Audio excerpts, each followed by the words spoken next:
Tahu tak syarat-syarat nak beli rumah kos rendah kat Perak? Pertama, mestilah duduk kurang-kurang 5 tahun dan kerja kat Perak ni. 2, tak pernah ada nama kat mana-mana, harta kediaman termasuk harta pusaka, harta puaka dan segala jenis harta dalam Perak. 3, pendapatan gaji termasuk isteri-isteri, suami-suami tak lebih dari RM5,000 sebulan untuk rumah harga RM100,000 ke bawah, gaji RM8,000 untuk rumah RM100,000 hingga RM250,000.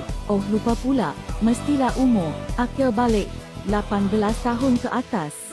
Kalau ngom dengan syarat-syarat tu, bolehlah beli. Sekarang kita tengok lokasi rumah kat Seri Iskandar, Perak, dekat dengan Sejid, sekolah, Witium, kedai Aceh, mamak, shopping pun dekat. Naik basikal pun tak sempat penat dah sampai Bilion. Hospital baru, ada kilang-kilang. Factory. Banyak lagi le, jenuh nak kabur. Kalau minat boleh baca info kat description ya.